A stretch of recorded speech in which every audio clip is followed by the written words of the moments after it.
आज हम कुछ विशेष बातें कर रहे हैं जिनमें किस देवताओं के कौन सा पुष्प चढ़ता है, कौन सी वस्तुएं चढ़ती है, किस से हमें सावधानी रखनी चाहिए, उनके बारे में विचार करेंगे। सबसे पहले यह है पुष्प के बारे में। पुष्प जो होता है वह कभी अधोमुख या उल्टा मुख करके कभी पुष्प को भगवान को अर्पण नहीं करना चाहिए।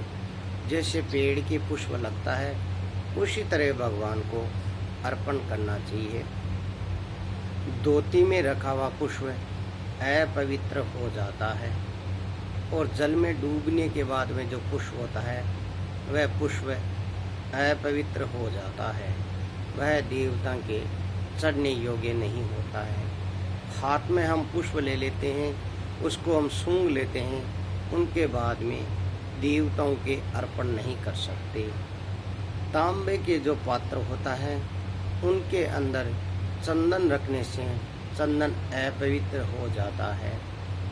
और चाम का जो पात्र होता है यानी चमड़ी का जो पात्र होता है उनमें गंगा जल डालने से गंगा जल भी अपवित्र हो जाता है।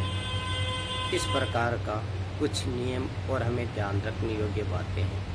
कुछ पुष्प ऐसे हैं जो भगवान शिव के कुंद का पुष्प है, विष्णु के धतूरे का पुष्प है, देवी के आग का पुष्प है, सूर्य के तगर का पुष्प है, कभी नहीं चढ़ता है।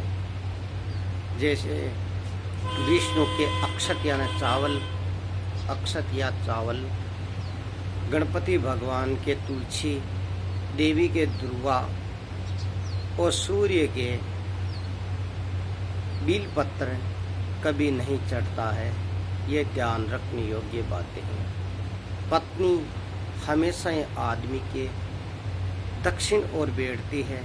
केवल 3 स्थान ऐसे होते हैं जिन्हें पत्नी वांग भाग में यानी दाएं पक्ष में चली जाती है।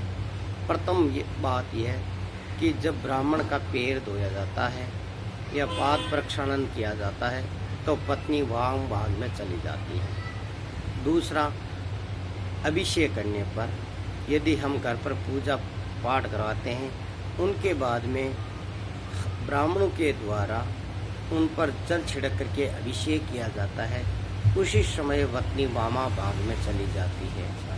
तीसरा, मंडपम मधुपर्कम चाहे लाजा होमत तीव चाहे यावत कन्या वामा भागे तावत कन्या कुमारिका। यदि विवाह के अंदर वामा भाग में पत्नी चली जाने से वह स्त्री बन जाती है और मांग बढ़ दी जाती है, तो मांग के समय पत्नी केवल वांग भाग में चली जाती है। 3 स्थान ऐसे होते हैं जो पत्नी नित्य ही वांग में चली जाती है और अन्यथा हमेशा पत्नी दक्षिण भाग में रहती है पति के। कोई मांगलिक कार्य हो तो दूसरे के दी हुई अंगूठी को धारण नहीं करना चाहिए, स्वयं की अंगूठी होनी चाहिए।